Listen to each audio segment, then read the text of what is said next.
When you first learn about the Enneagram, you discover that there are 9 different Enneagram types. But if you're starting to learn about the instinctual subtypes, such as being SP, SX, or SO5, you discover that there's actually closer to 27 different Enneagram types, because the instinctual subtype really does change not only your behavior, but how you fulfill your core desire in many ways. So in this video, I want to break down what the difference is between the SP, SO, and SX5, and what these names are, as well as how this changes how you fulfill your core desire.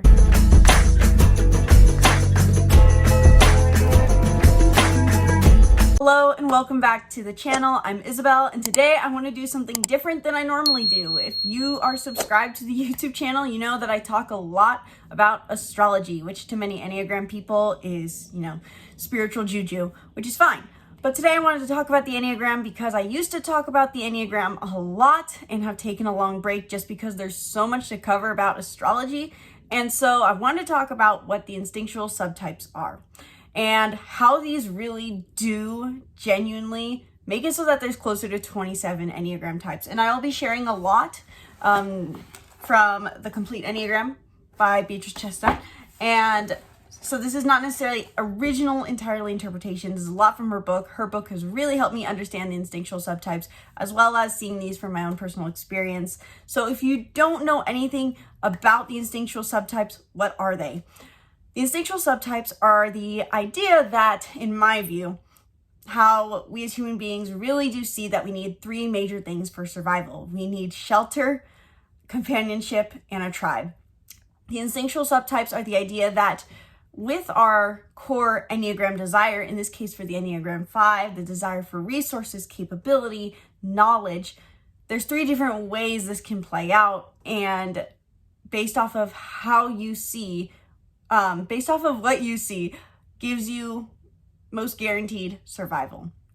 Based on your life experience, you'll be taught that either you should be mostly self-sufficient, you should be more social and have a tribe, or you should seek one-on-one partnership.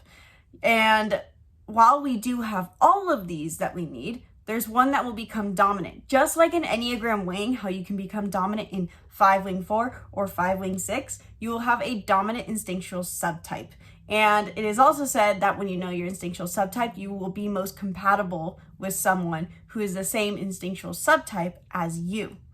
I have found the instinctual subtypes to be just really fascinating for understanding what I may naturally pursue and how I will try to fulfill my core desire, just for the sense of awareness of what maybe my behaviors are, what my natural tendencies are, and trying to rebalance my subtypes personally.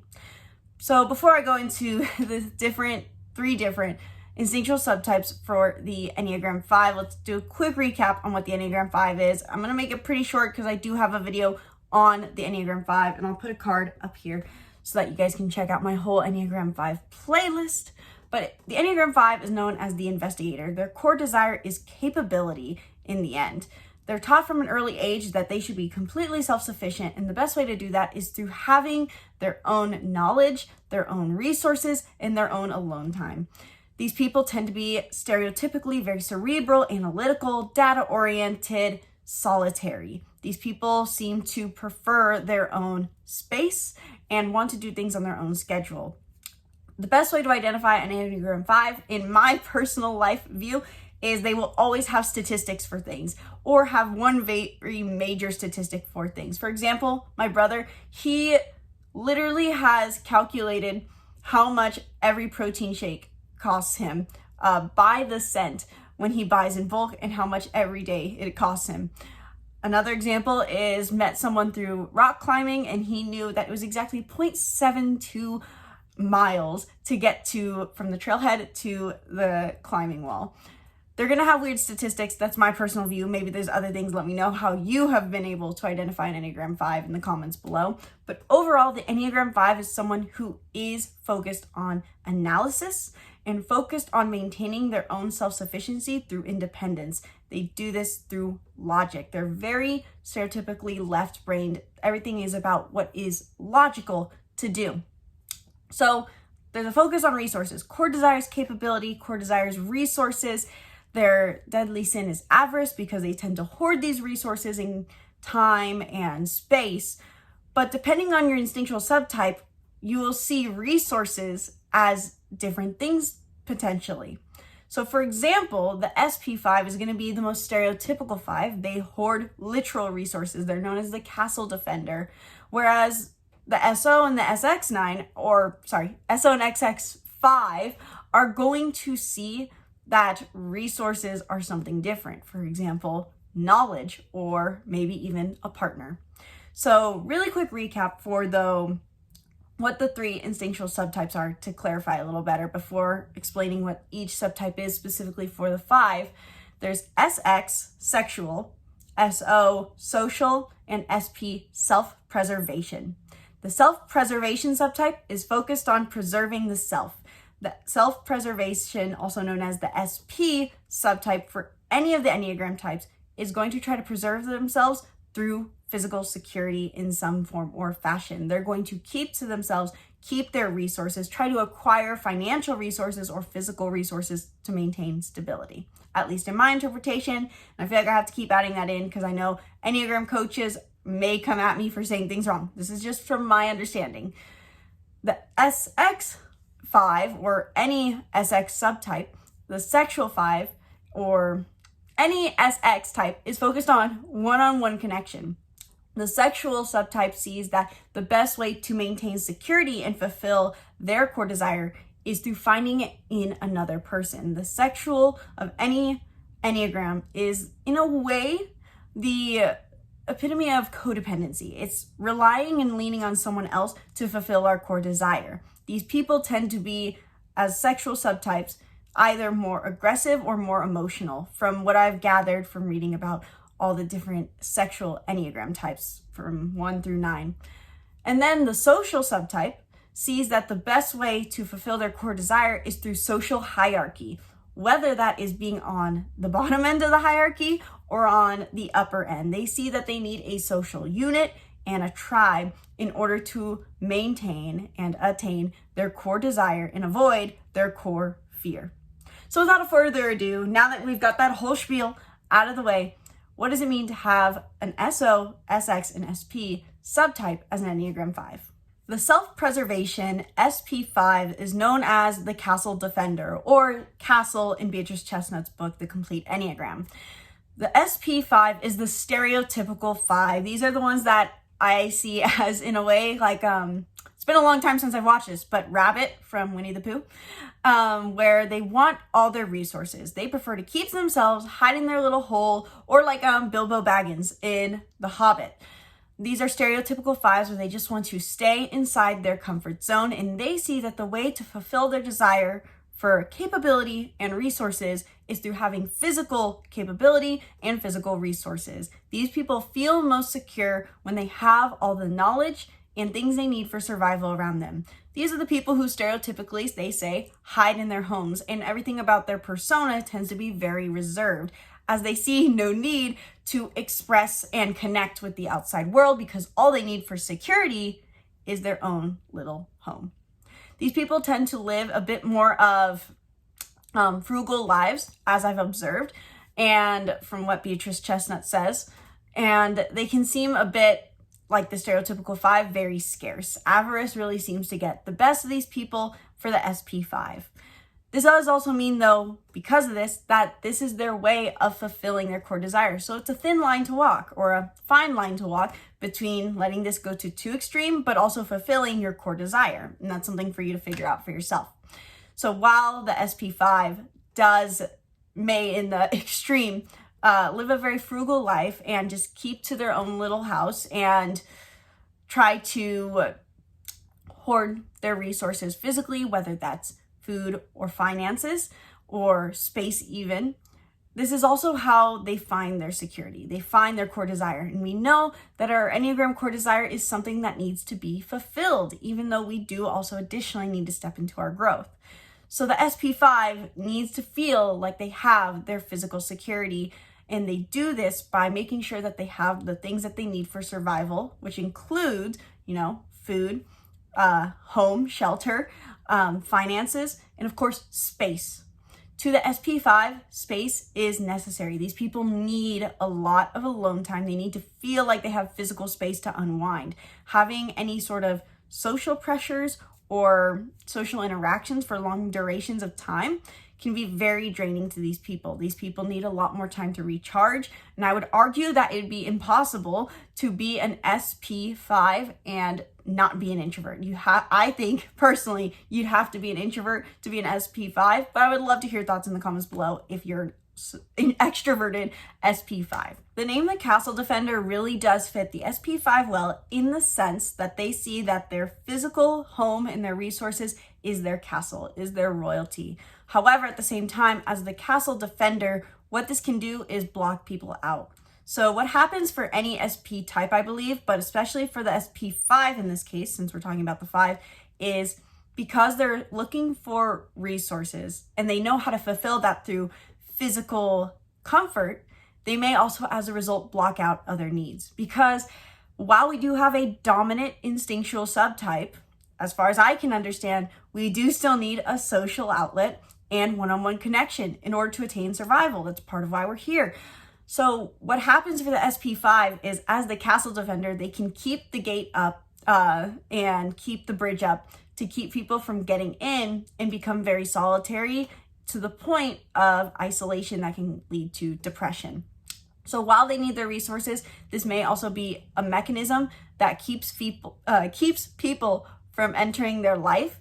And this can lead to the 5 feeling both satisfied and yet deeply dissatisfied at their core because they're missing out on their other 2 instinctual subtypes. So it's a balance to find between fulfilling their need for security, but also remembering to put that bridge down and let people across the moat to let other connections in on their resources.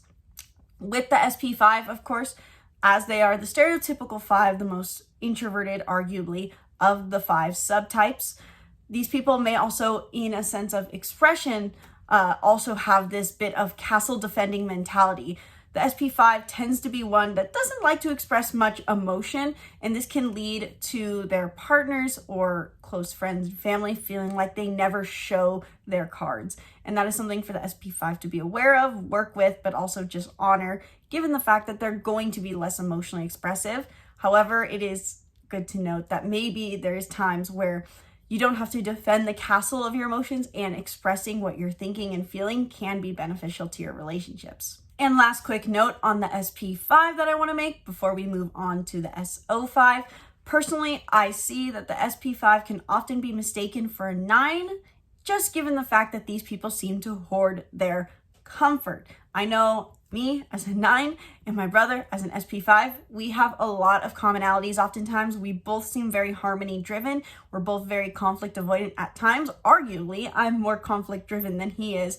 And so if you think you may be an SP5 and you kind of relate to the 9, maybe check out the 9, and vice versa. If you know someone who thinks they're a 9, you might be actually an SP5. The social 5, SO5, is known as Totem. And the way I personally always think of the SO5 is Jordan Peterson is the example of this, or anyone who really obsesses over Jordan Peterson. Everyone knows a guy who loves Jordan Peterson, I swear. But the SO5, in the end, finds their sense of resources and capability through identifying with ideals. These people find that knowledge and data is the best way to be capable rather than physical resources, like the SP5, who finds it through their home and through security. These people find it through knowledge. And so the SO5 can oftentimes try to appear very knowledgeable, capable, very assertive, arguably in their growth as an SO5, by seeking out and sharing the ideals and knowledge and data that they know. So there's 2 ways that the SO5 can play out, in my opinion, and that is they either are on the lower end of the social hierarchy and they're always sharing the people that they like to associate with. These people can oftentimes, like I said, seem like 8 still, or maybe even a bit of their 7 stress more, because they're all about who they know, their relations, whether that's through podcasts they listen to, people they follow, or people they know as coworkers or friends. This could be personal relations or digital relations, and they associate with those, but they're on the lower end. On the other hand, there is the other expression of the SO5 that I seem to observe, which is where they see themselves on the upper end of the social hierarchy. They like to be the group leaders who are seen for their knowledge, who are the most capable. These people tend to be extroverted. And this can be a hard one to identify as a 5, because if you read about the 5, just the investigator, there's words like analytical, cerebral, detached, maybe even the word introverted. And this can be confusing to the social 5 because while they feel like they are focused on knowledge and capability, they tend to be pretty social, or they seem like they're not total hermits. Arguably, I did say that Rabbit from Winnie the Pooh is more like this self-preservation 5, but it can also be, the social 5. I haven't watched it in a long time, so maybe that wasn't the best example, but just gonna add that in there to say that quick note. Back to the point. The social 5 can play out either on being the upper end or the lower end of the hierarchy, and it can be harder to identify this as a 5 because of the fact that the social 5 can appear very assertive and confident, like an 8 or even an SX4. Those are two types I've seen seem to be very similar. The social 5, regardless, is focused on attaining and associating with ideologies. And so these people will seek those out in their physical social circles by networking, or they will do it through the digital world. And I think this is a much more common one. The social 5 can seem a bit egotistical or overly assertive at times because of their need to feel capable through associating with their beliefs. And so these people can oftentimes get the reputation of being ideological, dogmatic, because of their associations that they identify with. But in the end, this is them fulfilling their core desire. So as much as it can seem like a negative quality, it is something to note and to observe that you do need to feel the sense that you have strong ideologies in order to feel like you are attaining and maintaining your resources. I'm just going to quote this quick section in Beatrice Chestnut's book on the social 5 because it really does summarize well, and I could just say in my own words to make it original, but still I'm just going to make it easy for both of us here and quote it because it truly does encompass the social 5. Social 5s are looking for the ultimate meaning in life because not only, quick note, are they seeking the ideologies externally, but they need to know what the perfect ideology is. They need to know that their ideology is the right one. Social 5s are looking for the ultimate meaning in life, motivated by an underlying sense that things are meaningless unless the ultimate meaning is found. This 5's drive to find the extraordinary underscores a polarity they may perceive between extraordinariness and meaninglessness. I don't know if I hope I said that right. I'll probably just put the quote over the screen. Where am I even now? They look for meaning to avoid a fearful sense that the world is meaningless, but in their search for meaning, they orient themselves so much toward finding the quintessence of life, the extraordinary, that they may become disinterested in the everyday life. They see a gap between the ideal and the everyday life, and they burn in the longing for ultimate meaning. So the 5 is not only just focused on ideals for the sense of I have resources, I know what I like, but I need to know that it's the right thing, that it is the ultimate meaning. I know that everyone who's into Enneagram, I get comments all the time that don't bring up astrology in an Enneagram video. Sorry, but I'm going to anyway, just because that's my unique interpretation and I can't help but see the correlation and it helps me understand the Enneagram. And if you don't like it, that's okay. But when I think about the social 5, if you know astrology, and if you're not familiar, I'll explain, but it really to me sounds like the social 5 is very similar to having your north node in the 9th house and the south node in 3rd house. With a south node in 3rd house, you're someone who, it's very similar to having a south node in 9th house, north node in 3rd house very much, or just strong 9th house energy, because 9th house is all about ideologies and what the purpose of being here is. It is all about why are we here? And so the social 5 has this energy very strongly where they're so focused on the macrocosm of why we are here, understanding and finding the knowledge to explain their meaning and why they must acquire resources that they may not even notice the small things around them. Whereas the self-preservation 5 is very, very focused on focusing on the microcosm, the micro scale, whereas the social 5 is the macro. So really the key point in the end, I think, for the social 5 is to become aware of the fact that they need to feel a strong sense of purpose and meaning. Be aware that they may be missing out on the little things of everyday life, and maybe part of your purpose is in the everyday. And making sure that while you hold strong to your ideologies, making sure you don't come across as too dogmatic if that leads to you pushing people away. Because in the end, while you may be a social 5, you do, as we all do, have the need for all of our instinctual subtypes present. And so making sure you walk the line to make sure you're aligned with your ideologies, but making sure your ideologies aren't pushing away the right connections as your SX5 truly needs. The sexual 5, SX5, is known as, I already forgot in the 2 seconds when I looked down at my note, confidence. It is known as the counter type. For every Enneagram type with the instinctual subtypes, there's one that is the counter type, which seems the most opposite of the core Enneagram type's natural nature. So the SX5, even though the 5 is normally just cerebral, stays away from people, very emotionally detached, the sexual 5 is actually, as the counter type, can appear sometimes emotional and very connection oriented.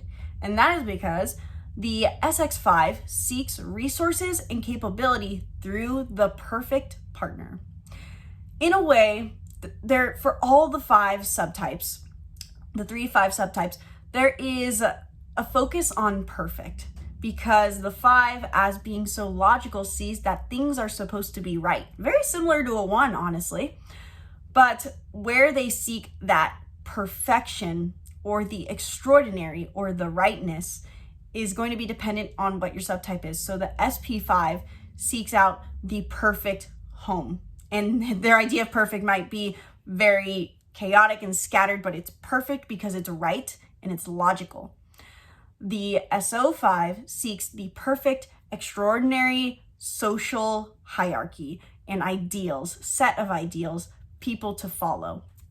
The sexual 5 seeks out the perfect or extraordinary partner. And I think these people oftentimes feel very resonant with the 4. So if you're someone who thought you were a 4, but maybe are considering that you're a 5, check out the sexual 5 and learn more about it.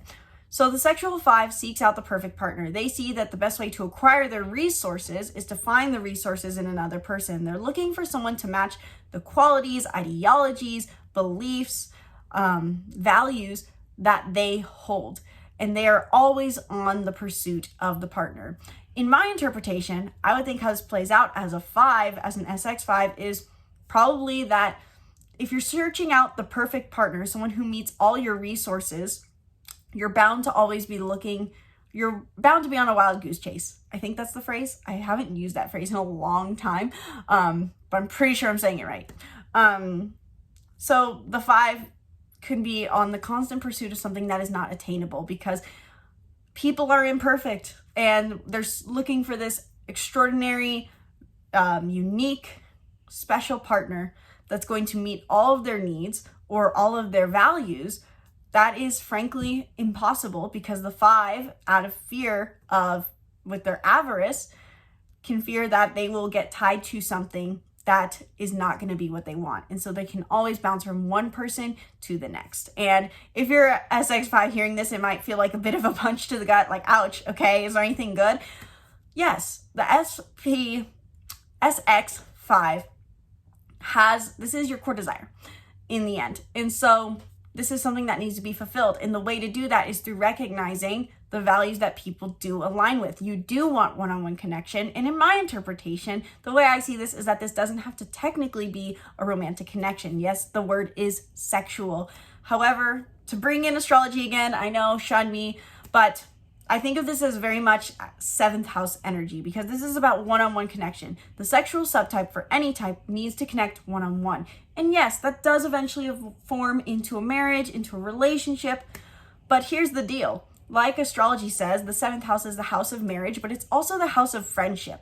And so it's the idea that any relationship starts with just really listening and connecting with one person. And I think that is the biggest thing that I've noticed for fives that helps them the most. Sexual fives need to recognize that while they are looking for the ideal partner, what if you just thought of it as ideal interactions? What if you could bring it down to a micro scale and see that while things may be temporary and this person might not be the ideal partner for life, maybe you can recognize the values people are meeting in this moment now. It's basically more of appreciation and gratitude, but without attachment to future outcome. However, this can be a very hard thing for the SX5 to do, just given the fact that as one-on-one connection is your primary goal, it may feel like your natural programming wants to tell you that you need to attain a partner in order to have security. And so this would really be a really big growth step that we're talking about here. But overall, the SX5 is going to seek out the ideal partner, and they may, in a way, have more trouble holding themselves to these ideals because they want to hoard their resources. They may project all their resources needs onto other people and instead just see that if they acquire this, then it will be them, rather than embracing these values and ideals themselves. And last note that I briefly sort of touched on with the SX5, because they resemble the 4, what this is really saying is the SX5 is so countertype to the regular 5, the Investigator, in the sense that they are very emotionally in tune. These people tend to actually appear very much like hopeless romantics or just romantics in general. And so in my view, this gives the 5 a very beautiful combination of not only being intellectual, analytical, and very left brain, but it balances them out with the right brain of creativity, passion, ideals, romanticism, and emotional connection, which can serve you in connecting with other people. Regardless of whether your SX5 is your dominant subtype or one that's harder for you to reach into, I think it's one that's necessary for all 5s to embrace to some degree, because it reminds them and teaches them, or it's their unique way of embracing emotion so that they can connect with other people. And naturally, the 5, regardless of subtype, is going to try to keep their cards close to their chest when it comes to their emotions. And this is where the 5 learns how to show their emotions, express their emotions. And the way they're going to do that is maybe by being a bit ideological and a bit of a hopeless romantic, but that is the beauty of the 5, and that is their way of expressing their feelings. So hopefully I gave you guys a pretty good summary on what the instinctual subtypes of a 5 are. Let me know in the comments below if this helped you. Let me know what information I missed on each of these subtypes of the 5, because I would love to hear you guys' thoughts. There's so much information about the Enneagram. Hopefully this was just a good summary to give you guys some indication. Overall, if you're listening to this and you go, I don't know if any of those fully resonate, I personally recommend that you look into the 4 and the 9 if you feel like a 5 might not be your subtype. That is what I've noticed for the most part. If people think they're 5s, but then they don't quite resonate, they've usually been Enneagram 4s or Enneagram 9s. So check out those 2 subtypes. I don't have a video on the 4 subtype yet, but I would love to know if you guys like this video. I will film the rest of the subtype series and go through instinctual subtypes for all the Enneagram types. So let me know in the comments below if you like this video. Let me know if you want to see videos on instinctual subtypes for the rest of the Enneagram types.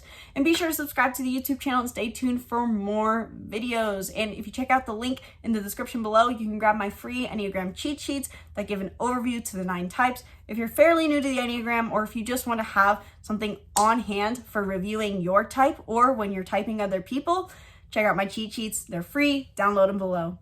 Once again, my name's Isabel. Thank you guys for watching, and from my heart to yours, namaste.